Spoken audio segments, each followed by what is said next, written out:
વહાલા મિત્રો, આપણું જીવન અનેક સમસ્યાઓથી ભરેલું છે. જો તમારા જીવનમાં આવતી સમસ્યાઓનો ઉકેલ ઘણા પ્રયત્નો પછી પણ ના મળે તો તમે તે સમયે કોને યાદ કરશો? તમારા મિત્રને, કુટુંબીજનોને કે ઈશ્વરને? શું તમે સમસ્યામાં ઈશ્વરની સલાહ શોધો છો?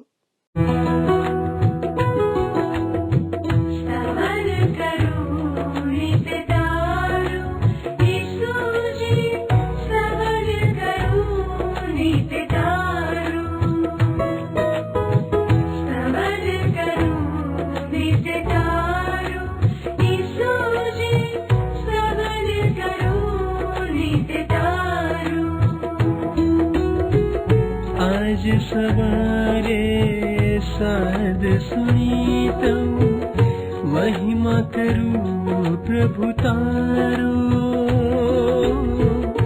महिमा करूं प्रभु तारो, स्मरण करूं नित तारो.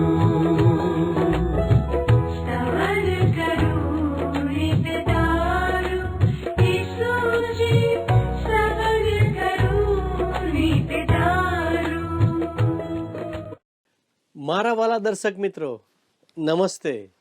સમગ્ર સૃષ્ટિના સર્જનહાર જેવો તમારા અને મારા સર્જનહાર છે તે ઈશ્વર સઘળો હિસાબ રાખે છે.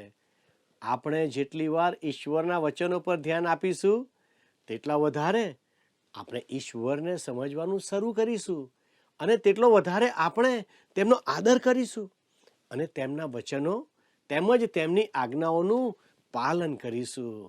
વાલા દર્શકો, ઈશ્વર પહેલો સમુએલ તેનો 2 અધ્યાય તેની 30મી કલમમાં કહે છે, જેઓ મને માન આપે છે તેઓને હું માન આપીશ અને જેઓ મને ધિક્કારે છે તેઓને ધિક્કારવામાં આવશે.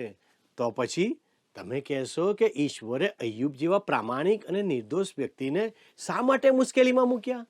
આજના અભ્યાસમાં આપણે ચર્ચા કરીશું કે તેમના દુઃખો પાછળના કારણો કયા હતા. ઈશ્વરનું વચન દરેક વણ ઉકેલાયેલા પ્રશ્નોનો જવાબ આપે છે. આપણે તેને કાળજીપૂર્વક સમજવાની જરૂર છે. ચાલો આજના અભ્યાસ મારફતે આપણે તેનો જવાબ શોધીએ.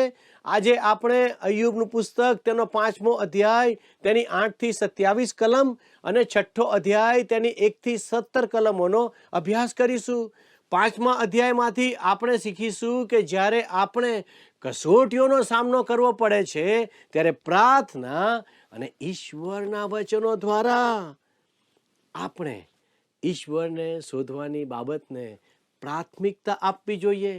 6ઠ્ઠા અધ્યાયમાં આપણે શીખીશું કે આપણે દુઃખી લોકો માટે પ્રાર્થના કરવી જોઈએ જેથી તેઓ ઈશ્વર અને તેમના સમુદાયમાં દિલાસો અને સમજણ મેળવી શકે. તો ચાલો દર્શક મિત્રો, આજના અભ્યાસમાં આપણે આગળ વધીએ. આજે મિત્ર, આજના સ્તવન કાર્યક્રમમાં આપણે બાઇબલમાંથી અય્યુબના પુસ્તકના 5મા અધ્યાયની 8મી કલમથી આપણો અભ્યાસ આગળ વધારવાના છીએ. 5મા અધ્યાયની 8મી કલમ છે એ 8મી કલમથી 27મી કલમ સુધી. એ પછી 6ઠ્ઠા અધ્યાયની 1 થી 17 કલમો જોવા માંગીએ છીએ. સૌ પ્રથમ તો આપણે એ જોઈ ગયા કે અય્યુબ ભારે વેદનામાં છે. અય્યુબની સામે તેના 3 મિત્રો બેઠા છે. આ મિત્રોમાંનો અલીફાઝ નામનો મિત્ર રાખના ઢગલા પર બેઠેલ નિસ્તેજ અને નિસહાય એવા અય્યુબને દોષિત ઠરાવી રહ્યો છે. જો કે અલીફાઝ જે કહે છે એમાં સત્ય છે, પરંતુ અય્યુબ માટે એ સાચું નથી. અલીફાઝની દલીલો દુઃખી અય્યુબને વધારે વ્યથિત કરનારી અને પીડા આપનારી છે. તમે જુઓ, અય્યુબનો મિત્ર અલીફાઝ હવે અય્યુબને શું કહે છે. 5મો અધ્યાય અય્યુબનું પુસ્તક 8 થી 16 કલમો.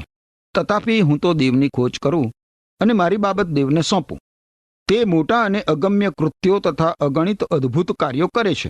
તે ભૂમિ પર વરસાદ મોકલે છે અને ખેતરોમાં પાણી પહોંચાડે છે. એમ તે નીચને ઉચ્ચ બનાવે છે અને શોકાતુરોને ઊંચે ચડાવીને સલામત રાખે છે. પ્રપંચીઓની યોજનાઓ તે એવી રદ કરે છે કે તેઓના હાથથી તેમના ધારેલા કાર્યો થઈ શકતા નથી. કપટીઓને તે તેમના પોતાના દાવપેચમાં જ ગૂંચવી નાખે છે અને કુટિલ માણસોના મનસુબાને ઉથલાવી પાડે છે. દોડે દાડે તેઓને અંધકાર માલુમ પડે છે અને ખરે બપોરે તેઓ ફાંફા મારે છે. પણ તે લાચારોને તેઓની તરવારથી અને તે દરિદ્રીઓને બળવાનના હાથથી બચાવે છે. એવી રીતે ગરીબોમાં આશા ઉત્પન્ન થાય છે અને અન્યાય પોતાનું મોઢું બંધ કરે છે. અલીફાઝ જે કહી રહ્યો છે બહુ સુંદર લાગે છે, બહુ સરળ લાગે છે, સરસ છે એની વાતો. ઈશ્વર ન્યાયી છે જ છે, હા છે, ઈશ્વર ન્યાયી જ છે. અને ન્યાયી એટલે પુનિત પાવન વ્યક્તિ. પુનિત પાવન વ્યક્તિ પ્રત્યે ઈશ્વર ભલા છે. અને એમ છતાં અયુબની સમસ્યાનું સમાધાન અલીફાઝની વાતોમાં નથી. 17મી કલમમાં શું કહે છે અલીફાઝ? કહે છે કે જુઓ, જે માણસને દેવ શિક્ષા કરે છે તેને ધન્ય છે, માટે સર્વશક્તિમાનની શિક્ષાને તું તુચ્છ ન ગણ. હવે આ કલમને ઘણી બધી વાર ઘણી વ્યક્તિઓ ઉપયોગમાં લે છે. આ કલમમાં કહેવામાં આવ્યું છે એ શું સત્ય નથી? છે. એ સ્વીકારવા યોગ્ય નથી? છે, જરૂર છે, એ સત્ય છે, સ્વીકારવા યોગ્ય છે. પરંતુ અલીફાઝ અયુબને ઉદ્દેશીને એ બધું કહી રહ્યો છે. ઈશ્વર હંમેશ માટે સતત પોતાના બાળકોને શિક્ષા કર્યા જ કરતા નથી. જો આપણે આ કલમને જે સંદર્ભમાં અને જે વ્યક્તિને ઉદ્દેશીને કહેવામાં આવી છે તે ધ્યાનમાં રાખીને સમજીએ નહીં ને મિત્ર, તો બહુ મોટો અનર્થ ઊભો થાય. કોઈ પણ વ્યક્તિને એમ કહેવું સહેલું લાગે છે તે કંઈક ખોટું કર્યું છે અને એટલા માટે ઈશ્વર તને આ શિક્ષા કરી રહ્યા છે. જરૂર તે કંઈક ખોટું કર્યું હોવું જોઈએ.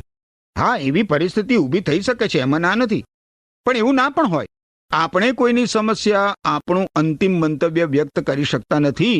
કોઈ પણ વ્યક્તિની સમસ્યા માટે આપણે આપણું અંતિમ મંતવ્ય વ્યક્ત ના કરી શકીએ. આપણે કોઈ પણ વ્યક્તિ માટે કોઈ જ આખરી નિર્ણયાત્મક શબ્દો કહી શકતા નથી. યાદ રાખો મિત્ર, આપણે કંઈ ઈશ્વર નથી. આપણે ઈશ્વર નથી. આપણે ઈશ્વરનું સ્થાન લઈ શકતા નથી. ઈશ્વરની રીતે કોઈ પણ વ્યક્તિનો આપણે ન્યાય કરી શકીએ નહીં. આપણે જે કંઈ કહીએ ને એ અપૂર્ણ જ હોય. અને એમ છતાં અલીફાઝનું વિધાન તો સાચું છે, પણ અયુબ માટે નહીં. અયુબ માટે નહીં. આ વચન પ્રમાણે જો તમે તમારી જાત વિશે વિચારતા હો કે ઈશ્વરે તમને તમારા પાપને કારણે, તમારી ભૂલને કારણે શિક્ષા કરી છે, તો કૃપા કરીને ઈશ્વરની શિક્ષાને અર્થહીન, નકામી કે તુચ્છ ના ગણતા. નમ્ર ભાવે ઈશ્વર સમક્ષ તમારી ભૂલ કબૂલ કરીને ઈશ્વર પાસે તમારા પાપ માટે, તમારી ભૂલ માટે ક્ષમા માગો. ઈશ્વર જરૂર તમને સ્વર્ગીય શાંતિ અને આનંદ આપશે. પ્રકટીકરણનું પુસ્તક છે બાઇબલમાં છેલ્લું પુસ્તક. તેના 3 અધ્યાયની 19મી કલમમાં તમે જોશો તો ઈશ્વર કહે છે કે જેમના પર હું પ્રેમ રાખું છું તે બધાને હું ઠપકો આપું છું અને શિક્ષા કરું છું. તેથી ઉત્સાહી થા અને તારા પાપથી પાછો ફર. હવે આપણે જોઈએ આગળ અયુબના પુસ્તકમાં 5મા અધ્યાયમાં 18 અને 19 કલમ.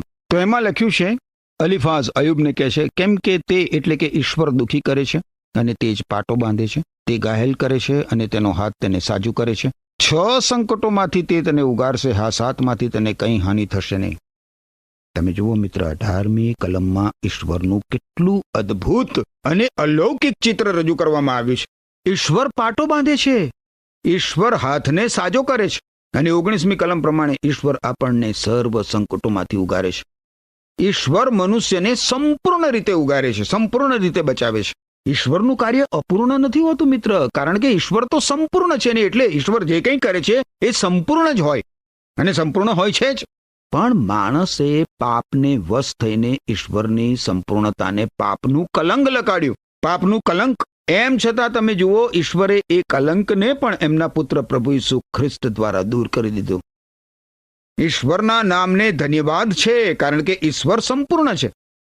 અને એટલે જ્યારે એક પાપી વ્યક્તિ પ્રભુ ઈસુ ખ્રિસ્ત સમક્ષ પોતાના બધા જ પાપોની ક્ષમા માંગે છે, ત્યારે ઈશ્વર એ વ્યક્તિના સર્વ પાપોની ક્ષમા આપે છે.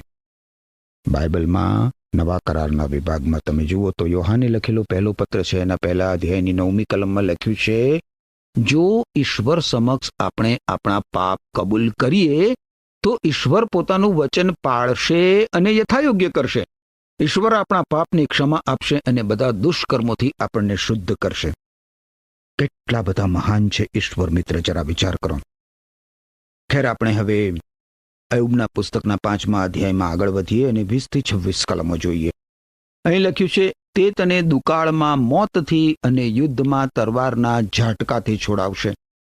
જીભના તીક્ષ્ણ મારથી તે તારું રક્ષણ કરશે અને વિનાશ આવશે ત્યારે તું બીશે નહીં. વિનાશ તથા દુકાળને તું હસી કાઢશે અને પૃથ્વી પરના હિંસક પશુઓથી તું ડરશે નહીં. ખેતરોના પથ્થરો તારા સંપેલા મિત્રો બનશે અને જંગલી પશુઓ તારી સાથે માયાથી વર્તશે. તારી ખાતરી થશે કે મારો તંબુ સહી સલામત છે અને તું પોતાના વાડાને તપાસી જોશે તો તેમાંથી તને કશું ખોવાયેલું જણાશે નહીં. વળી તને માલુમ પડશે કે મારે પુષ્કળ સંતાન છે અને મારો પરિવાર ભૂમિ પરના ઘાસ જેટલો થશે. જેમ પાકેલા ધાન્યના પૂળા તેની મોસમે ઘેર લવાય છે તેમ તું પાકી ઉંમરે કબરમાં જશ. આ અલીફાઝ અયુબનો મિત્ર અયુબને જણાવે છે કે ઈશ્વર તને 7 મુશ્કેલીઓમાંથી બચાવશે. પહેલી બાબત કઈ છે? 20મી કલમમાં જણાવ્યા પ્રમાણે દુકાળમાંથી ઈશ્વર તને બચાવશે. બીજી બાબત છે યુદ્ધમાં તને તરવારના ઝાટકાથી ઈશ્વર બચાવશે. ત્રીજી બાબત તમે જુઓ તો 21મી કલમમાં જણાવ્યા પ્રમાણે જીભના તીક્ષ્ણ મારથી ઈશ્વર તને બચાવશે. જીભ માણસને, માણસોના સમૂહને, રાષ્ટ્રોને મારી નાખે છે મિત્ર. જીભ મનુષ્યની અતિ ભયંકર એવી શસ્ત્ર વાહિની છે. જીભ અતિ ભયંકર શસ્ત્ર છે. એના વડે કુટુંબોના કુટુંબો સળગી જાય છે મિત્ર. એના લીધે રાષ્ટ્રો અને પરિવારો પાયમાલ થઈ જાય છે. બાઇબલમાં તો જીભ વિશે ઘણું બધું કહેવામાં આવ્યું છે મિત્ર. ભૂંડી જીભ દુનિયાના ભયંકરમાં ભયંકર ઝેર કરતા પણ ઝેરી છે મિત્ર. મનુષ્યની ભૂંડી જીભ, દુષ્ટ જીભ. બાઇબલમાં જીભને જંગલમાં લાગતા દાવાનળ સાથે સરખાવવામાં આવી છે. અલીફાઝ એના મિત્રને કહે છે કે ઈશ્વર તને આવી જીવલેણ જીભથી પણ બચાવશે. અને ત્યારબાદ 5મી કઈ બાબત છે? વિનાશ આવશે ત્યારે તું બીશે નહીં. અયુબના કુટુંબ ઉપર કેવું વાવાઝોડું ફૂંકાયું મિત્ર. એના 10 સંતાનો મોતને ભેટી ગયા અને વાવાઝોડું તો અયુબના સંતાનોને ભરખી ગયું. 6ઠ્ઠી બાબત કઈ છે? વિનાશ અને દુકાળને તું હસી કાઢશે. 7મી બાબત, તું હિંસક પશુઓથી ડરશે નહીં. અને છેલ્લે મૃત્યુ આવે છે. 26મી કલમમાં કહે છે અલીફાઝ, તું પાકી ઉંમરે કબરમાં જશે.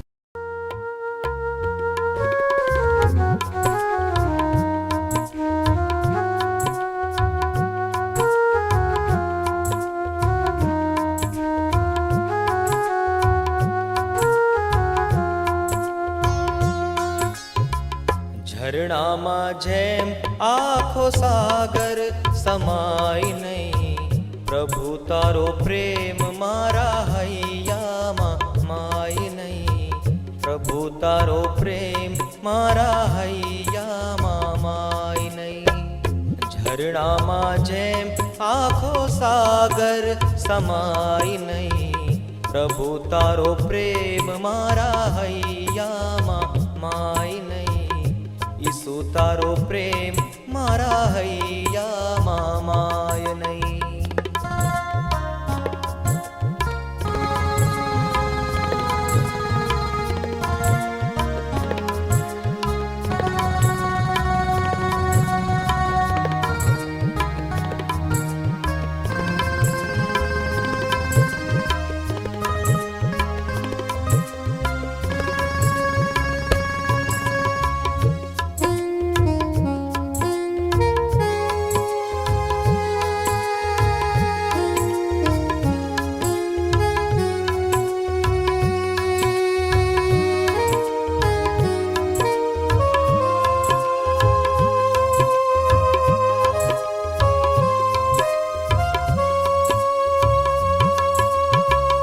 સાગરની લહેર વશમાં કરાય નહીં, ઈસુ તુજ પ્રીતને માપમાં મપાય નહીં.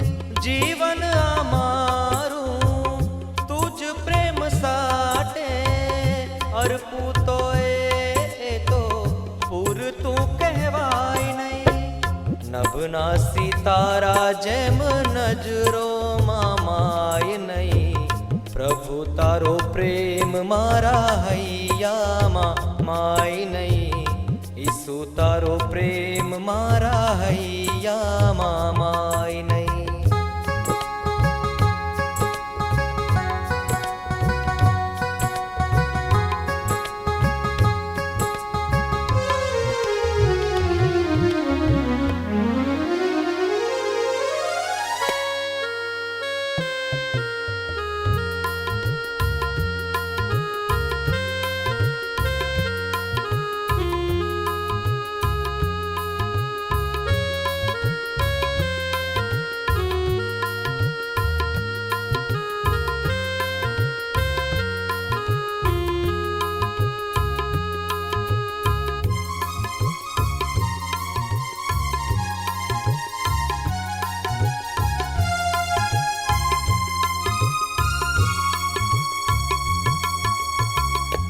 સંકટમાં સાથી તું જ મારો મિત છે, જીવનનું જડ તું છે, તું જ માં સૌહિત છે, તું મારું ગીત છે ને તું જ માં સંગીત છે, આદર મહિમા સૌ તુજને, તુજ એને યોગ્ય છે, તુજમાં જીવે જે એના આનંદનો પાર નહીં, પ્રભુ તારો પ્રેમ મારા હૈયામાં માય નહીં, ઈસુ તારો પ્રેમ મારા હૈયામાં માય નહીં, ઝરણામાં જેમ આખો સાગર સમાય નહીં, પ્રભુ તારો પ્રેમ મારા હૈયામાં માય નહીં, ઈસુ તારો પ્રેમ મારા હૈયામાં માય નહીં,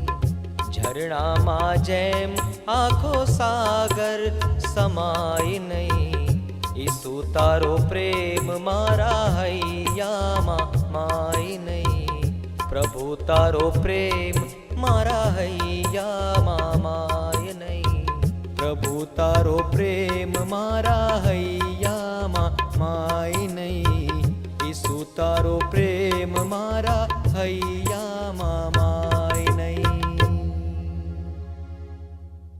હવે 27મી કલમ જુઓ. અયુબનું પુસ્તક 5મો અધ્યાય 27મી કલમ. અમે એ વાતની ખાતરી કરી છે કે તે તો એમ જ છે, તે તું સાંભળ અને તારા હિતાર્થે ધ્યાનમાં લે. હવે આ કલમ સાંભળીને આપણે 6થા અધ્યાયમાં પ્રવેશ કરીએ મિત્ર. અલીફાઝ તેમાની પોતાની વાતનો પ્રથમ તબક્કો આ સાથે પૂરો કરે છે અને સારાંશમાં એ જણાવે છે કે ભાઈ મેં તને જે કંઈ બધી વાતો કરી એ સાચી છે. જાણે ત્રણેય મિત્રોએ મનોમન એક સાથે સર્વાનુમતે અયુબને પોતાના અનુભવની વાત જણાવી હોય એવું અલીફાઝ અહીંયા પ્રગટ કરે છે. પરંતુ અયુબ આ સાંભળીને દયા માટે ભીખ માગે છે. એ વધારે દુઃખી થાય છે. અયુબને માટે કંઈ અલીફાઝના શબ્દો સાચા નહોતા. 6થા અને 7મા અધ્યાયમાં અયુબ અલીફાઝની વાતોનો ઉત્તર આપે છે. હવે આપણે 6થા અધ્યાયની પ્રથમ 2 કલમો જોઈએ. ત્યારે અયુબે ઉત્તર આપ્યો કે જો મારી વિપત્તિનો માત્ર તોલ થાય અને મારું સંકટ એકત્ર કરીને ત્રાજવામાં મુકાય તો કેવું સારું. જો મારી વિપત્તિનો માત્ર તોલ થાય અને મારું સંકટ એકત્રિત કરીને ત્રાજવામાં તોળાય તો કેવું સારું. કેમ કે ત્યારે તો તે સમુદ્રોની રેતી કરતા ભારે થાય. તેથી મારું બોલવું અવિચારી હતું. અયુબની વેદના કેટલી બધી અસહ્ય છે મિત્ર. એ પોતાનું દુઃખ તેના મિત્રો સમજે માટે વિનંતી કરે છે. પોતાના મિત્રોને કહે છે કે મારી વેદના કેટલી ભયંકર છે, કેટલી ભયંકર છે મારી વેદના, એ તમે સમજો તો કેટલું સારું. અલીફાઝે અયુબ ઉપર આડકતરી રીતે આક્ષેપ કર્યો હતો. તું પાપી છે, પાપી છે તું. તારે તારા પાપો માટે ઈશ્વર સાથે સીધું કરવાની જરૂર છે. પરંતુ અયુબ જાણતો હતો કે ઈશ્વર અને તેની વચ્ચે પાપરૂપી કોઈ જ આડી દિવાલ હતી નહીં. જ્યારે માણસનો સમજવામાં ન આવે તો પછી તેને જવાબ આપવાથી કોઈ અર્થ સરે ખરો મિત્ર? માણસને સમજવામાં જ ના આવે તો? અયુબ પોતાની શારીરિક માનસિક વેદના વિશે કહે છે કે શું હું કોઈ પીડા વગર આવું બોલવું? મને ભયંકર પારાવાર વેદના થાય છે. હું પીડા વગર આવું બોલવું ખરો? અને તમને તો એમ જ લાગે છે કે હું અમથો લવારો કરી રહ્યો છું. ખેર મિત્ર, આપણે હવે 6ઠ્ઠી અને 7મી કલમ જોઈએ. શું કહે છે? શું ફિક્કી વસ્તુ મીઠા વગર ખવાય? કે શું ઈંડાની સફેદીમાં કંઈ સ્વાદ હોય? જે વાના મને કંટાળા ભરેલા અન્ન જેવા લાગે છે તેનો સ્પર્શ કરવાનો મારો આત્મા ના પાડે છે. મીઠા વગરની રોટલી કે ખોરાક કેવો લાગે મિત્ર? અયુબ પોતાના દુઃખ વિશે અહીં કહે છે. સાચી જ મિત્ર, રોગ, દર્દ, વેદના કોને ગમે? 8મી અને 9મી કલમમાં કહેશે કે અરે જો મારી વિનંતી સફળ થાય અને જેને માટે હું તલપું છું તે જો ઈશ્વર મને બક્ષે, એટલે જો દેવ કૃપા કરીને મને કચરી નાખે અને પોતાના છૂટા હાથથી મારો નાશ કરે તો કેવું સારું. આ કલમ બંને કેવી છે? ઈશ્વર પાસેથી અયુબ મૃત્યુની અપેક્ષા રાખે છે, મૃત્યુ માટે વિનંતી કરે છે. માત્ર મૃત્યુ જ તેને આ અસહ્ય વેદનામાંથી છૂટો કરી શકે એમ છે. અયુબ આત્મહત્યા કરવાની વાત નથી કરતો અહીંયા મિત્ર. આત્મઘાત કરવાની નથી વાત કરતો. એ તો ઈશ્વરે આપેલા ઈશ્વરની ઈચ્છા પ્રમાણેલા મૃત્યુને પસંદ કરે છે. ઈશ્વર ઉપર વિશ્વાસ કરનાર વ્યક્તિ નિરાશ થઈને મૃત્યુની પણ માગણી કરી બેસે છે, પણ એ આત્મહત્યા નથી કરતો. કારણ કે આત્મહત્યા એ પાપ છે એ જાણે છે. અયુબ માટે મૃત્યુ એ જ યાતનામાંથી છુટકારો છે. એમ છતાં એ ઈચ્છે છે કે ઈશ્વર તેને મૃત્યુ આપે, અન્ય કોઈ નહીં. ઈશ્વર પોતે તેને મૃત્યુ આપે, પોતે પણ પોતાનો જીવ લે નહીં. હવે 10મી અને 11મી કલમ જુઓ. ત્યારે તો હજી મને દિલાસો થાય, હા એવા અસહ્ય દુઃખમાંય હું આનંદ માનું, કેમ કે મેં પવિત્ર દેવના વચનોની અવગણના કરી નથી. મારું બળ શું છે કે હું સબૂરી રાખું, અને મારો અંત કેવો થવાનો છે કે હું ધીરજ રાખું. અયુબે તેના અસહ્ય દુઃખમાં પણ ઈશ્વરનો ત્યાગ નથી કર્યો મિત્ર, અને એમ છતાં તેને માટે જે વેદના, જે મહામોટી આફત આવી પડી છે, એમાંથી માત્ર મૃત્યુ જ તેને છોડાવી શકે છે. અયુબ કહે છે કે મારા જીવનનો હવે કોઈ અર્થ રહ્યો નથી. 12 થી 14 કલમો કહેશે, શું મારી મજબૂતી પથ્થરોની મજબૂતી જેટલી છે, કે શું મારું માંસ પિત્તળનું છે?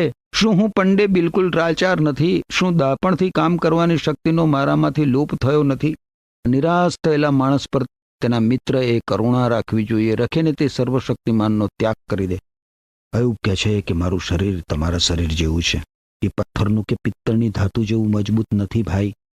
અને એટલે 14મી કલમમાં એ કહે છે કે મિત્રો, તમારે મારી ઉપર દયા કરવી જોઈએ, કરુણા રાખવી જોઈએ, મને દિલાસો આપવો જોઈએ. હું ઈશ્વરથી દૂર ના જાઉં તેનો તમારે ખ્યાલ રાખવો જોઈએ.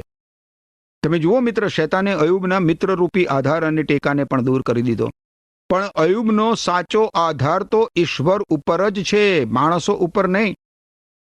તમે જોશો ગીત શાસ્ત્રનું પુસ્તક બાઇબલમાં 37મો અધ્યાય 5મી કલમ, તો એમાં લખ્યું છે, તારા માર્ગો યહોવાને સોંપ અને તેના પર ભરોસો રાખ, અને તે તને ફળીભૂત કરશે. પછી તમે મિત્ર ગીત શાસ્ત્રનું પુસ્તક 62મો અધ્યાય 8મી કલમ જુઓ, તો ત્યાં લખ્યું છે કે હે લોકો, તમે સર્વ પ્રસંગે ઈશ્વરનો ભરોસો રાખો, ઈશ્વર આગળ તમારું હૃદય ખુલ્લું કરો, ઈશ્વર આપણો આશ્રય છે. એ પછી તમે જુઓ મિત્ર 91મો અધ્યાય ગીત શાસ્ત્રનો, એની તમે 2જી કલમ જુઓ. ત્યાં લખ્યું છે કે હું યહોવા વિશે કહીશ કે તે મારો આશ્રય તથા મારો કિલ્લો છે, એ જ મારો દેવ છે, તેના પર હું ભરોસો રાખું છું. 118મો અધ્યાય જોઈએ, ગીત શાસ્ત્રનો 8મી કલમ જોઈએ.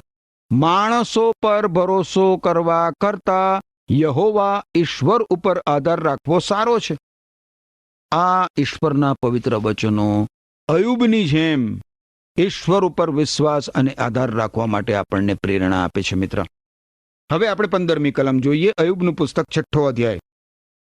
અયુબ કહે છે કે મારા ભાઈઓ નાણાંની માફક ઠગાઈથી વર્ત્યા છે, એટલે લોપ થઈ જતા વહેલા.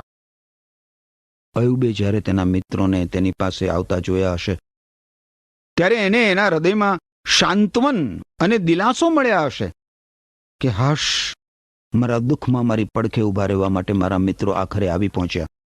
પરંતુ જ્યારે એના મિત્રો આવ્યા, સ્તબ્ધ બનીને મૂંગા થઈ ગયા, અને આખરે પોતાનું મોં ખોલીને એમણે અયુબને દોષિત ઠરાવવાનો પ્રયત્ન કર્યો, ત્યારે અયુબને રણમાં દેખાતા ઝાંઝવાના નીરના દર્શન થયા. બળબળતા રણમાં તૃષા લાગી છે, પાણી દેખાય છે, પણ જે દેખાય છે એ પાણી નથી. માણસો કરતા યહોવા પર ભરોસો રાખવો ઉત્તમ છે મિત્ર. 16મી અને 17મી કલમમાં અયુબ કહે છે કે જેઓ બરફના કારણથી કાળા દેખાય છે, અને જેઓમાં હિમ ઢંકાયેલું રહે છે, તેઓ ગરમીથી અદૃશ્ય થઈ જાય છે, અને તડકો પડતા તેઓ પોતાની જગ્યાએથી નાશ પામે છે.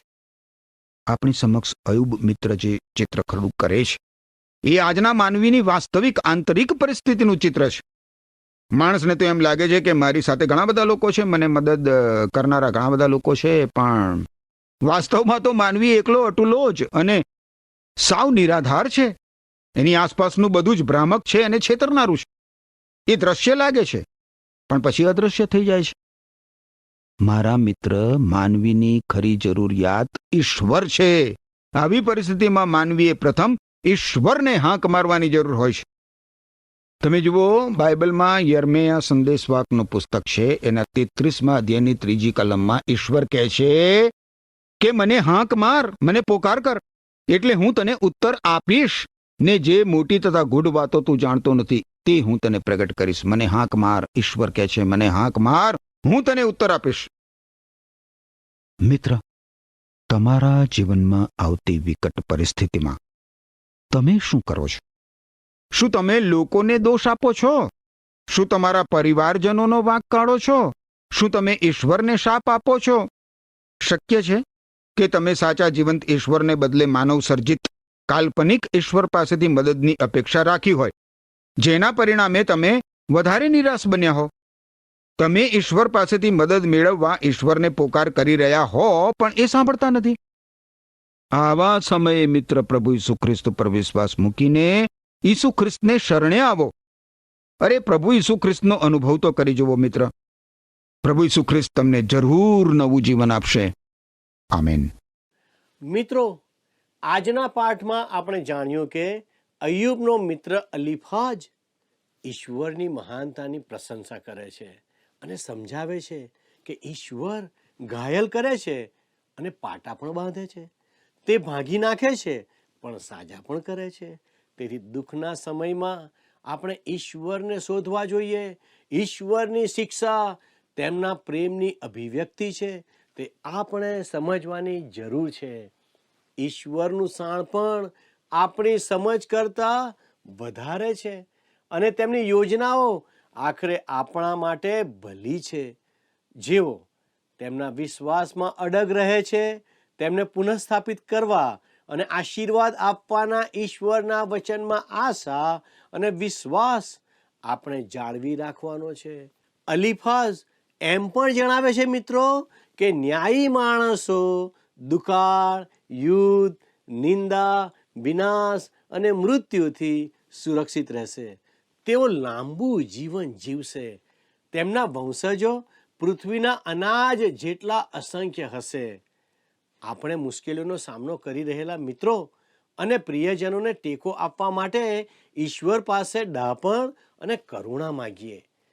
આપણે આપણા દુઃખના સમયમાં ઈશ્વરની હાજરી અને શાંતિ શોધીએ. તેમજ ઈશ્વરની અંતિમ યોજના અને હેતુમાં વિશ્વાસ રાખીએ. મિત્રો, શું તમે આવો વિશ્વાસ કરો છો? મારા પ્રશ્ન પર વિચાર કરજો. વાલા દર્શકો, મારો સમય પૂરો થઈ રહ્યો છે. ઈશ્વર આજનો આશીર્વાદ આપ સર્વને આપે અને આપના જીવનમાં ઈશ્વરની કૃપા કાયમ બની રહે. એ જ પ્રાર્થના સાથે હું આપની વિદાય લઉં છું. આમેન.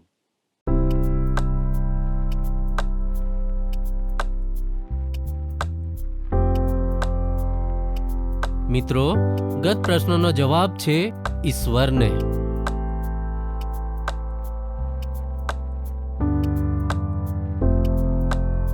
આજનો પ્રશ્ન છે, દુકાળના સમયે ઈશ્વર આપણને શાનાથી છોડાવે છે?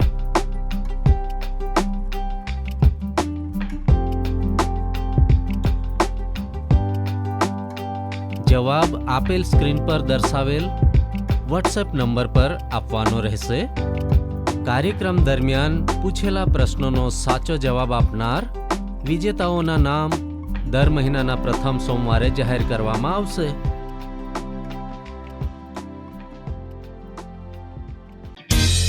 શું તમને આ કાર્યક્રમ ગમ્યો? અત્યારે જ અમને મિસ કોલ કરો.